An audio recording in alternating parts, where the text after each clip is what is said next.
આપ જોઈ રહ્યા છો સ્પાર્ક ટુડે ન્યૂઝ। કેન્દ્રીય મંત્રી ડોક્ટર મનસુખભાઈ માંડવિયાના હસ્તે માણાવદર નગરપાલિકાના નવા વહીવટી ભવનનું લોકાર્પણ સંપન્ન થયું છે। કેન્દ્રીય મંત્રી ખાસ ઉપસ્થિત રહ્યા છે। કેન્દ્રીય મંત્રી ડોક્ટર મનસુખ માંડવિયાના હસ્તે માણાવદરમાં ₹10 કરોડના વિકાસના કાર્યોને વેગ મળ્યો છે। આ પ્રસંગે મોટી સંખ્યામાં નગરજનો, જનપ્રતિનિધિઓ અને આગેવાનો ઉપસ્થિત રહી વિકાસ કાર્યને આવકાર્યું છે। 10 કરોડના ખર્ચે વિવિધ વિકાસ કાર્યોનું લોકાર્પણ અને ખાતમુહૂર્ત કરવામાં આવ્યું છે।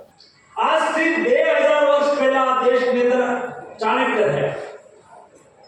એ ચાણક્યએ એવું કહ્યું કે રાજાએ જનતા પાસેથી ટેક્સ કેવો ને કઈ રીતે લેવો જોઈએ। તો ચાણક્યએ એનો જવાબ આપતા કહ્યું કે પુષ્પ હોય, ગુલાબ હોય, એના ઉપર મધમાખી બેસે, મધ લઈ લે, પણ ફૂલ કરવાતું નથી। મોદીજી કહ્યું કે બધાએ થોડો થોડો ટેક્સ આપે,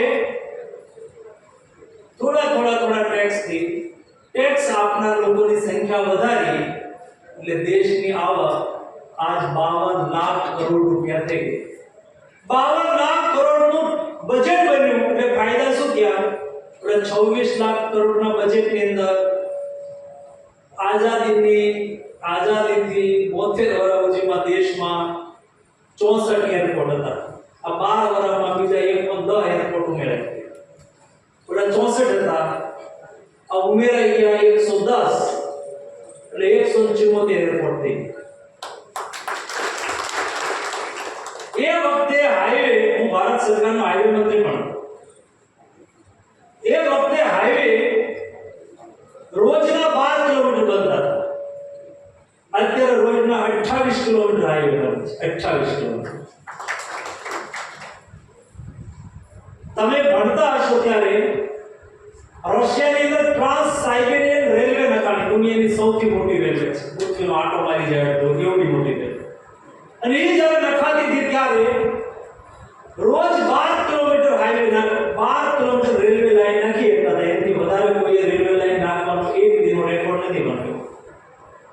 આપણી સરકારે રોજ 15 કિલોમીટર નવી રેલવે લાઈન નાખવાનો રેકોર્ડ કર્યો। આ બધું જ એટલે થઈ રહ્યું છે સરકારની તિજોરીની અંદર પૈસાની બચત થઈ રહી છે, અને એ બચત પણ જનતાને ઉપર બર્ડન લાવવા વગર।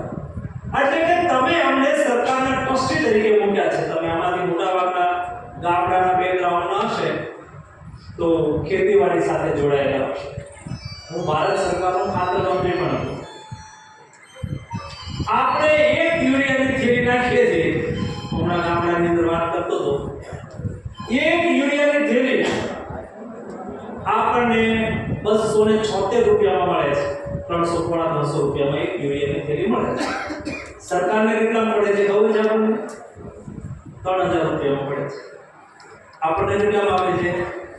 12 વર્ષની અંદર યુરિયાની થેલીના ભાવમાં 1 રૂપિયો વધારો નથી થયો।